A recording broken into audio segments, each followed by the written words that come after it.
Hey guys, it's Shivyansh, welcome back to another episode. और इस video में हम लोग बात करने वाले हैं ट्रांसफर मार्केट और फुटबॉल से रिलेटेड काफी सारी इंटरेस्टिंग और ट्रेंडिंग स्टोरीज के बारे में। तो वीडियो का एंड तक जरूर देखना। वीडियो अगर आपको इन्फॉर्मेटिव और इंटरेस्टिंग लगे तो वीडियो को लाइक करना, चैनल को सब्सक्राइब करना, और आपको इसी तरह इस चैनल पर अनलिमिटेड फुटबॉल स्टोरीज मिलती रहेंगी। तो शुरू करते हैं। Lewandowski goes for it again! And then Ronaldo! Oh, it's Messi! Aguero!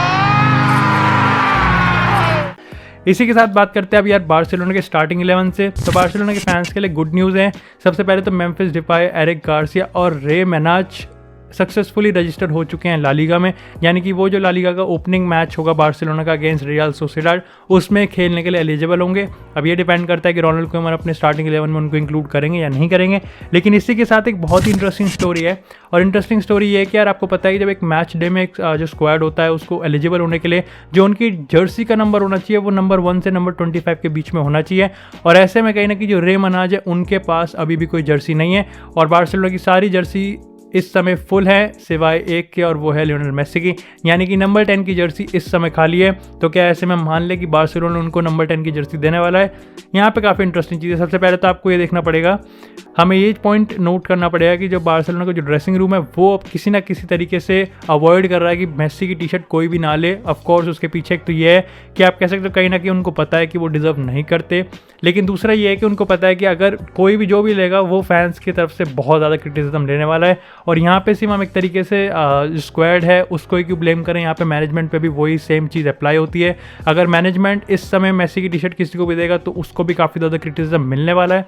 तो ऐसे में कहीं ना कहीं इस समय बार्सिलोना का प्लान ये है कि आने वाले टाइम में अगर बार्सिलोना सक्सेसफुली किसी एक प्लेयर को सेल कर देती है तो उसकी टी शर्ट वेकेंट हो जाएगी, और ऐसे में जो उनका प्रॉब्लम है वो भी सॉल्व हो जाएगा और मेसी की टी शर्ट वेकेंट रहेगी। आपको बता दूं कि मेसी की टी शर्ट के लेके अभी जो बार्सिलोना का स्टैंड है वो ये है कि वो किसी भी स्टार्टिंग 11 के प्लेयर को मेसी की टी शर्ट नहीं देना चाहती। एक तरीके से आप कह सकते हो कि टेम्पररी रिटायर्ड कर दिया है। बाकी इसके रिगार्डिंग यार आपका क्या ओपिनियन है? क्या मेसी की टी शर्ट रिटायर हो जानी चाहिए, यानी कि अब वो कोई भी नहीं ले सकता, या फिर अगर आपके हिसाब से वो कोई प्लेयर है जिसको मेसी की टी शर्ट दे देनी चाहिए तो वो कौन सा प्लेयर है? आप मुझे कमेंट सेक्शन में लिख सकते हैं। इसी के साथ बात करते हैं अब हैरी केन की सिचुएशन से।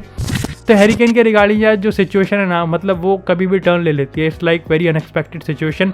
लेकिन जैसा आपको पता है कि आज एक बहुत इंपॉर्टेंट डे है, क्योंकि आज जो प्रीमियर लीग में सिटी और टॉटनहम का ओपनिंग मैच है एक दूसरे के खिलाफ। और ऐसे में कहीं ना कहीं ये जो मैच है ये और भी ज़्यादा इंटरेस्टिंग हो जाता है जो इन दोनों क्लब्स के बीच हैरी केन को लेकर सिचुएशन है। तो ऐसे में कहीं ना कहीं अब रिपोर्ट्स ये निकल के आ रही है कि यार हैरी केन कहीं ना कहीं टॉटनहम हॉटस्पर में रुक सकते हैं। और ऐसे में कहीं ना कहीं यार इसको मैंने पहले भी रिपोर्ट किया था कि जो स्पर्स के अंदर से ऐसी रिपोर्ट्स आ रही है कि जो हैरी केन है वो एक तरीके से स्पोर्टिंग प्रोजेक्ट में बिलीव करने लग रहे हैं। लेकिन अब जो रिपोर्ट्स निकल के आई है वो यार जो रीज़न है वो काफ़ी ज़्यादा अटपटा भी है और एक तरीके से इंटरेस्टिंग भी है। रीज़न यार टॉटनहम हॉटस्पर इस समय ये दे रही है कि हैरी केन की डील नहीं कंप्लीट हो सकती, क्योंकि उसके लिए जो मैनचेस्टर सिटी का जो टाइम था वो अब ज़्यादा निकल चुका है, यानी कि बहुत लेट हो चुकी है मैनचेस्टर सिटी। और ऐसे में कहीं ना कहीं टॉटनहम हॉटस्पर अपने टीम लीडर और अपने कैप्टन को जाने नहीं दे सकती, क्योंकि वो इतने कम समय में रिप्लेस नहीं कर सकती। तो एक तरीके से उन्होंने डील टूटने का जो सारा एक तरीके से कहते हैं ब्लेम है वो मैनचेस्टर सिटी पे डाल दिया। And this is very interesting. It's like उल्टा चोर कोतवाल को डालते, क्योंकि इट वॉज टॉटनहम हॉटस्पर जिन्होंने सारी चीज़ें लेट करी है, क्योंकि मैनचेस्टर सिटी 150 मिलियन यूरोज देने के लिए प्रिपेयर थी।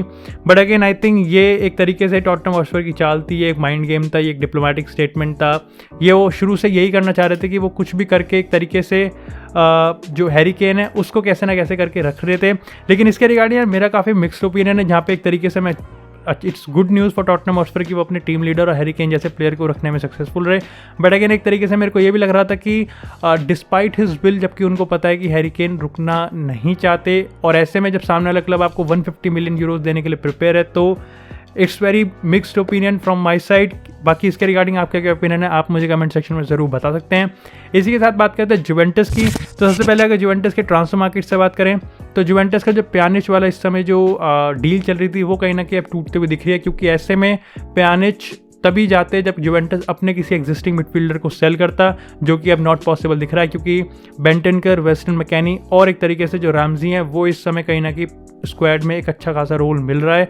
और एक तरीके से रैमजी सबसे ज़्यादा वीक लिंक था, लेकिन रैमजी ने इस चीज़ को कंफर्म कर दिया कि वो अगर जुवेंटस से जाएंगे तो एक टॉप क्लब में जाएंगे जो कि चैंपियंस लीग ऑलरेडी खेल रहा हो, और इस समय उनको लेके ट्रांसफर मार्केट में कोई ज़्यादा कुछ हाइप नहीं है, कोई बिल्डअप नहीं है। तो ऐसे में कहीं ना कहीं जुवेंटस के लिए बहुत मुश्किल है उनको ऑफलोड करना। तो पियानिच वाली डील हम मान सकते हैं हैं कि इट्स अ बिट ऑफ। और इसका दूसरा रीज़न ये है कि इस समय जुवेंटस दूसरे एंड पे मैनुअल लोकेटेली वाली डील को बहुत ही ज़्यादा प्रायोरिटी से इस समय आप कह सकते हो नेगोशिएट कर रही है। जो लास्ट मीटिंग हुई थी उन दोनों के बीच, उसमें जुवेंटस ने 35 मिलियन यूरोस का फाइनली ऑफर दिया था, लेकिन उसको भी कहीं ना कहीं जो सासोल है उसने रिजेक्ट कर दिया था। और इसके पीछे का जो रीज़न ये है कि इस समय जो जुवेंटस है वो एक तरीके से डील को इस तरीके से स्ट्रक्चर करना चाहती है कि 2 साल तक तो वो लोन पे रहेगा, तीसरे साल हम उसको खरीद लेंगे। लेकिन यहाँ पे प्रॉब्लम ये है कि यहाँ पर जुवेंटस ने ऑप्शन टू बाय रख रखा है, ना कि ऑब्लिगेशन टू बाय, यानी कि वो चाहें तो खरीद सकते हैं और नहीं चाहे तो नहीं खरीदेंगे। जबकि सासोलो चाहती है कि वो ऑब्लिगेशन टू बाय, यानी they should be obliged to buy. कैसी परफॉर्मेंस रहे आने वाले 2 सालों में हमें फ़र्क नहीं पड़ता, तीसरे साल उनको खरीदना पड़ेगा। तो अभी इन जो डील की स्ट्रक्चर है उस पर कहीं ना कहीं दोनों क्लब्स हैं वो इस समय अटके हुए हैं। लेकिन इसी के साथ बात करते हैं अब रोनाल्डो की न्यूज़ से। सबसे पहले तो यार कल जुवेंटस का प्री सीजन का लास्ट मैच था और उसमें उन्होंने एटलांटा को 3-1 की स्कोर लाइन से हरा दिया, जहाँ पे एक तरीके से जुवेंटस की एक इम्प्रेसिव परफॉर्मेंस थी।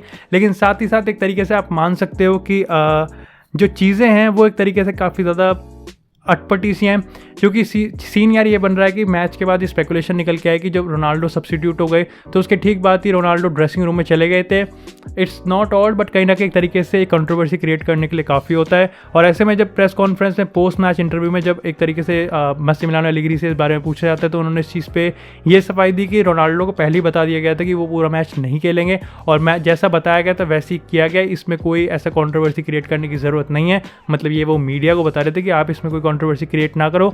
लेकिन यार एक तरीके से इस पूरे टाइम जब से मास्सिमिलियानो एलेग्री जुवेंटस के फिर से मैनेजर बने हैं, ये कहीं ना कहीं काफ़ी बार इस चीज़ को एलिज किया जा रहा है कि जो मास्सिमिलियानो एलेग्री है वो एक तरीके से रोनाल्डो को साइड लाइन पर रखना चाहते हैं।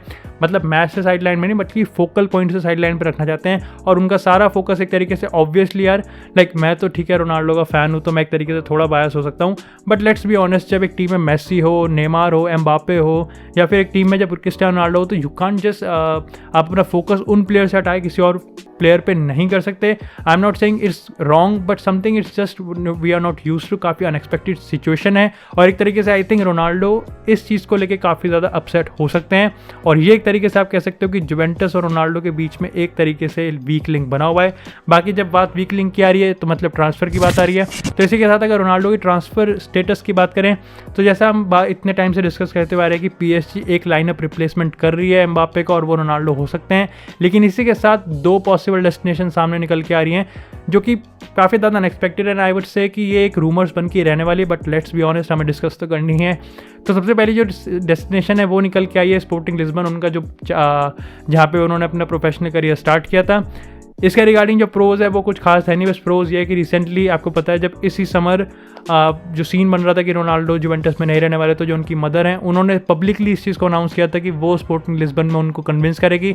लेकिन उसके बाद जो रोनाल्डो के एजेंट है जॉर्ज मेंडेस, उन्होंने एक तरीके से इस पर वीटो करके उनके इस मूव को रोक दिया था। दूसरा क्लब निकल के आ रहा है MLS का इंटर मियामी। पैसा है, ये प्रोज है। कौन सी है कि अब इन दोनों चीज़ों कौन सी ले कि इनमें चैंपियंस लीग का जो एक तरीके से ड्रीम है रोनाल्डो का वो एक तरीके से ख़त्म होता हुआ दिख जाएगा और साथ ही साथ जो बैलन डोर की कंटेंडेंसी है वो भी एक तरीके से ख़त्म होती हुई दिख जाएगी। तो आई वोंट से कि I think age is not at age उनके फेवर में नहीं है, but still I think Ronaldo के पास अपने अभी भी 2-3 साल टॉप लेवल फुटबॉल खेलने के अभी बचे हुए हैं। इसी के साथ बात करते हैं अपनी रियल मैड्रिड की न्यूज़ से, तो उनके रिगार्डिंग में काफ़ी ज़्यादा इंटरेस्टिंग न्यूज़ है। सबसे पहले रियल मैड्रिड एम्बापे की स्टोरी को अगर कंटिन्यू करें तो 2 रिपोर्ट्स निकल के सामने आई हैं और 2 अपडेट हैं। रियल मैड्रिड अपनी जो नेगोशिएशन की डील थी उसको 120 मिलियन से 150 मिलियन करने के लिए रेडी हो गई है, यानी कि वो एक तरीके से, जहाँ पे मैंने पिछली वीडियो में आपको बताया था कि रियल मैड्रिड एक तरीके से अपर हैंड लेके बैठी हुई और एक तरीके से वो 120 मिलियन से ऊपर नहीं जाएगी। लेकिन इसी के साथ अब रिपोर्ट्स निकल के आ रही कि वो 150 मिलियन तक जाने के लिए तैयार हैं। अगेन इसके रिगार्डिंग मेरा फिर से मिक्स्ड ओपिनियन है। जब आपको एक प्लेयर सामने फ्री में मिल रहा है नेक्स्ट समर, यहाँ पर सिर्फ रियल मैड्रिड नहीं है जो एम्बापे को चाहती है, बल्कि एम्बापे रियल मैड्रिड को उनसे ज़्यादा चाहता है और वो चाहता है कि वो रियल मैड्रिड को ज्वाइन करे। तो ऐसे में कहीं ना कहीं एक समर पहले ही उन पे 150 मिलियन यूरोस खर्च करना, आई डोंट नो, मेरा तो मिक्स ओपिनियन रहेगा। बाकी आपके हिसाब से क्या ऐसे प्लेयर पे 150 मिलियन यूरोस खर्च करने चाहिए, आप मुझे कमेंट सेक्शन में ज़रूर बता सकते हैं। साथ ही साथ रियल मैड्रिड चाहती है, आपको पता है एम्बापे के जो क्लोज सोर्स हैं उन्होंने रिपोर्ट किया कि मंडे यानी कल वो दिन होने वाला है जब एम्बापे या तो पब्लिकली या फिर प्राइवेटली इस चीज़ को कंफर्म कर दें क्या उनका जो डिसीजन है फ्यूचर है वो PSG में रहने वाला है, PSG से बाहर। काफ़ी लोग इस चीज़ को स्पेकुलेट कर रहे हैं कि वो एक तरीके से पब्लिकली इसको अनाउंस कर सकते हैं। वहीं साथ ही साथ काफ़ी लोग इस चीज़ को कह रहे हैं कि वो प्राइवेटली, अब चाहे प्राइवेट हो चाहे पब्लिक को, आपको पता है कि प्राइवेट आजकल कुछ ज़्यादा कुछ बचा नहीं है, तो मीडिया में वो एकदम से आ ही जाएगा और आपको इस चैनल पर मिल ही जाएगा। साथ ही साथ रियल मैड्रिड चाहते हैं कि एम्बाप्पे खुद सामने आके इस चीज़ को कन्फेस करें कि वो पीएसजी में नहीं कंटिन्यू करना चाहते। और इसके पीछे का रीज़न ये है कि जो रियल मैड्रिड है वो ये चाहती है कि एम्बाप्पे के अगर ये कहने से कहीं ना कहीं जो डील में अपर हैंड है वो एक तरीके से रियल मैड्रिड को मिल जाएगा। फॉर एग्जाम्पल हैरी केन वाली सिचुएशन, जैसे आपको पता है कि हैरी केन इस समय पब्लिकली तो नहीं बट एक तरीके से आप कह ही सकते हो कि पब्लिकली है, वो चाहते हैं कि मैनचेस्टर सिटी में ज्वाइन करे और ऐसे में मैनचेस्टर सिटी के पास अपर हैंड है, तो एक तरीके से वो चाहते हैं किलियन एम्बाप्पे भी सेम करे। साथ ही साथ रियल मैड्रिड के रिगार्डिंग ये भी काफ़ी इंटरेस्टिंग न्यूज़ है कि आपको पता है उनके और ला लीगा के बीच इस समय अनबन बनी हुई है और ऐसे में कल निकल के ये रिपोर्ट निकल के आती है कि रियल मैड्रिड शायद से ला लीगा को क्विट कर सकती है और वो प्रीमियर लीग, सीरी या फिर बुंदेसलीगा को लीग को ज्वाइन कर सकती है। अब to be honest with you यार, ये मेरे को भी नहीं पता था कि ऐसा हो सकता है, लेकिन इसके बाद रियल मैड्रिड ने एक ऑफिशियल स्टेटमेंट निकाला। अब मैं आपको बता दूँ, ये जो रिपोर्ट थी ये मुंडो डेपोर्टिवो की थी, अगर if I am not wrong. अब ये एक स्पेनिश आउटलेट है, तो इसकी ये रिपोर्ट थी, इसको ही कहीं ना कहीं एड्रेस करते हुए रियल मैड्रिड ने एक ऑफिशियल स्टेटमेंट निकाला कि ये सिर्फ बेहुदा है, एक तरीके से जो क्लब की इमेज है उसको टार्निश करने के लिए रिपोर्ट लिखी गई थी। साथ ही साथ जो ला लीगा के प्रेसिडेंट है जेवियर तेबस, उन्होंने भी एक तरीके से इस पर रिएक्ट करके इसको नॉनसेंस बताया और ऐसा कहा कि ये सब बकवास है। तो सबसे पहले मेरे को इंटरेस्टिंग ये चीज़ लगी कि ऐसा सही में होता भी है, ये मेरे को आज पहली बार पता चला। इसी के बाद बात करते हैं पॉल पोग्बा से। तो मैनचेस्टर यूनाइटेड का कल पहला प्रीमियर लीग का ओपनिंग मैच था जिसमें उन्होंने लीड्स यूनाइटेड को 5-1 की स्कोर लाइन से हरा दिया। Very impressive performance. यहाँ पे ब्रूनो फर्नांडिस ने अपनी हैट्रिक मारी और पॉल पोग्बा ने अपनी असिस्ट की हैट्रिक करी और इसी के बाद हमें पता चल गया था कि क्यों मैनचेस्टर यूनाइटेड सारे एफर्ट मार रही है इस पॉल पोग्बा को अपने क्लब में रखने के लिए। That was totally amazing performance. लेकिन इसके बाद अगर कॉन्ट्रैक्ट सिचुएशन की बात करें तो सिचुएशन ये है कि from starting to end Manchester United हमेशा से पॉल पोग्बा को रखना चाहती है और ऐसे में कहीं ना कहीं पॉल पोग्बा को अब एक सेटबैक लगा, क्योंकि ऑब्वियसली जब लियोनेल मेसी पीएसजी में जा चुके हैं तो जो उनका एक मोर देन कंफर्म डेस्टिनेशन लग रहा था वो एक तरीके से अब खतरा हुआ दिखता है। तो ऐसे में कहीं ना कहीं मैनचेस्टर यूनाइटेड के पास अब नेक्स्ट समर तक तो पक्का टाइम है कि वो कन्विंस कर सकते हैं पॉल पोग्बा को। जो कॉन्ट्रैक्ट नेगोशिएशन है वो अभी रुकी हुई हैं, लेकिन उनके जो एजेंट है मिनो रायोला, उनसे लगातार मैनचेस्टर यूनाइटेड इस समय कॉन्टैक्ट में है कि कैसे कैसे करके इस डील को आगे बढ़ाया जाए और उनका जो कॉन्ट्रैक्ट है उसको रिन्यू करा जाए। बाकी मेरे ख्याल से लग रहा है कि इस समय अगर इस तरीके से मैनचेस्टर यूनाइटेड खेलती रहे ना तो पॉल पोग्बा को सक्सेसफुली कन्विंस कर लेंगे, अगर पॉल पोग्बा कन्विंस होना चाहते हैं। और अगर उनका पहले से ही मन बना हुआ है, जैसे एम्बाप्पे का मन बना हुआ है रियल मैड्रिड जाने का, अगर पॉल पोग्बा का पहले से ही मन बना हुआ है कि वो पीएसजी में जाना चाहते हैं तो सॉरी भाई, अनफॉर्चुनेट मैनचेस्टर यूनाइटेड सब कुछ भी नहीं कर सकती। इसी के साथ बात करते हैं आर्सेनल की। तो ओबामेयांग को जब से 300,000 यूरोज़ की जो एक डील दी थी, जो पर वीक उनकी सैलरी थी, तब जब से उनका कॉन्ट्रैक्ट रिन्यू किया गया, कहीं ना कहीं तब से उनकी जो परफॉर्मेंस है वो लगातार गिरती जा रही है और एक तरीके से आप कह सकते हो कि जो आर्सेनल है उसने इनफ सहन कर लिया। और ऐसे में अब रिपोर्ट्स निकल के आ रही है कि आर्सेनल उनको सेल करने के लिए कंसिडर कर रही है। कंसिडर करने से कुछ नहीं होता, अगर उम्र की बात करें 32 ईयर्स ओल्ड है और अगर सैलरी की बात करें तो बहुत ज़्यादा है और ऐसे में कहीं ना कहीं उनके रिगार्डिंग ट्रांसफर मार्केट में कुछ भी हाइप नहीं है। That's unfortunate situation because Aubameyang used to be my favourite striker in Premier League. इसी के साथ बात करते हैं नेक्स्ट अपडेट की, जो कि होने वाली इस वीडियो की लास्ट अपडेट। अब यार ये एक तरीके से ट्रेडिशन ही बन चुका है कि अगर कोई प्लेयर मेसी और रोनाल्डो दोनों के साथ खेल चुका है तो कहीं ना कहीं उसको अपने करियर के एक ना एक पॉइंट पे या फिर मोस्ट ऑफ द टाइम उसको इंटरव्यू में ये सवाल जरूर पूछा जाएगा कि किसके साथ खेलना ज़्यादा बेटर था या फिर कौन उनमें से ज़्यादा बेटर है। तो कहीं ना कहीं उसी रिचुअल को कंटिन्यू करते हुए डी मरिया अब इस डिबेट में घुस चुके हैं कि क्या मेसी बेटर है, क्या रोनाल्डो बेटर है।